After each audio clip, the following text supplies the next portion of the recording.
কোনোভাবে দালালির পথে যান, জুলাইকে অস্বীকার করেন, গণভোটের গণরাইকে অস্বীকার করেন, পালানোর জায়গা হবে না। মাননীয় প্রধানমন্ত্রী, দয়া করে আপনি জুলাই গণহত্যার বিচার নিশ্চিত করেন, তাছাড়া কিন্তু আওয়ামী লীগ আপনাকে ছাড় দিবে না। উসমান হাদি হত্যাকাণ্ড নিয়ে টাল বাহানা করবেন না। আমরা তারেক রহমানকে বলবো, আপনি যদি নিজের নিরাপত্তা নিশ্চিত করতে চান, জাতীয়তাবাদী দলকে ক্ষমতায় রাখতে চান, দয়া করে সন্ত্রাসীদেরকে গ্রেপ্তার করে বিচারের মুখোমুখি করেন।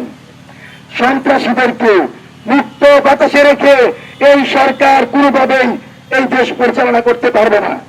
আমরা আপনাদেরকে আরেকটি বিষয় বলি, যে প্রধানমন্ত্রী তার সামনে ছাত্র দলের এক নেতা বলল যে শাওন কি প্রধানমন্ত্রীর চেয়ে বেশি শক্তিশালী, তার মানে জাতীয়তাবাদী দলের কর্মীরাও এই শাওনের মতো, সিডিআই খ্যাত শাওনের মতো লোকদের জন্য বিব্রতকর পরিস্থিতিতে আছে।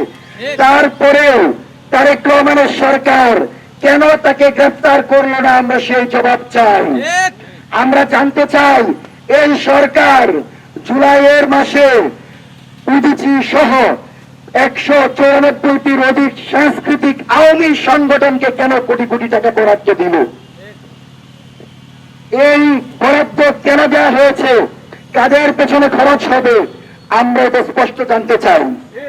দ্বিতীয়ত, এই জুলাই মাসকে কেন্দ্র করে সরকার বিভিন্ন জায়গা আয়োজন করছে, কিন্তু জুলাইয়ের কোন অগ্রনায়ক, জুলাইয়ের কোন সংগঠনের কোন নেতা কর্মীদেরকে সরকার দাওয়াত দেয় না।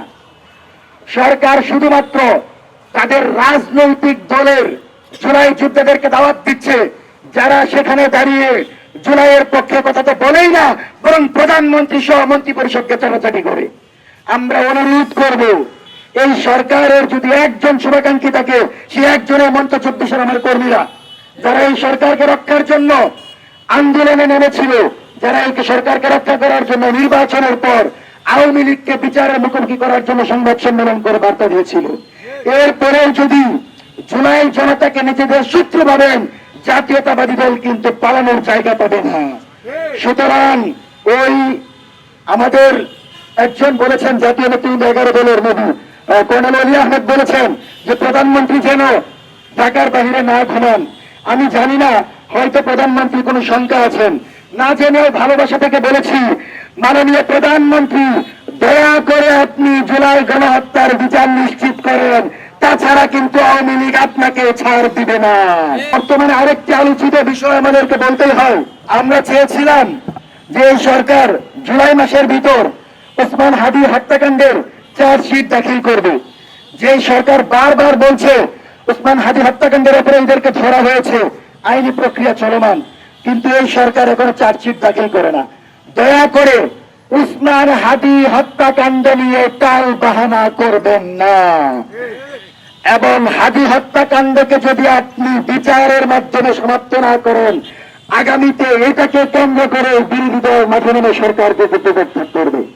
সুতরাং সরকার বিরোধী ষড়যন্ত্র মোকাবেলায় যে কোনো মূল্যে আমাদেরকে চলমান বিষয়গুলো মীমাংসা করতে হবে। আমরা মঞ্চ 24 সরাসরি জুলাই বিপ্লবের আকাঙ্ক্ষা ধারণ করে আমাদের একটাই দাবি, যতদিন পর্যন্ত জুলাইয়ের আকাঙ্ক্ষার আলোকে এই দেশে সরকার প্রতিষ্ঠিত হবে না, যতদিন ফ্যাসিবাদী শাসন ব্যবস্থার পূর্ণ বিলোপ হবে না, ততদিন আমার ভাই বোনেরা শাহবাগে থেকে ইনসাফের লড়াই করে যাবে ইনশাআল্লাহ। এবং আমাদের এই লড়াইকে কোন জনশক্তিদের অংশগ্রহণ, লোক সংখ্যা দিয়ে আপনি মূল্যায়ন করতে পারবেন না। কারণ ওসমান হাদি 5 জন নিয়ে দাঁড়িয়েছিল, 5 কোটি জনগণ তার জন্য মাঠে নেমে এসেছিল। সুতরাং আপনারাও যদি পথ ভুল করেন, কোনোভাবে দালালির পথে যান, জুলাইকে অস্বীকার করেন, গণভোটের গণরাইকে অস্বীকার করেন, পালানোর জায়গা হবে না। সুতরাং সাবধান থাকেন, সাবধান থাকেন। আপনাদেরকে আমরা যেইভাবে বার্তা দিচ্ছি, এটা আমাদের একার বার্তা না, জুলাই জনতার বার্তা। এই বার্তাটাকে আমলে নেন, যে কোনো মূল্যে বিচার সমাপ্ত করেন, সংস্কার করেন, গণভোটের গণরাই বাস্তবায়ন করেন।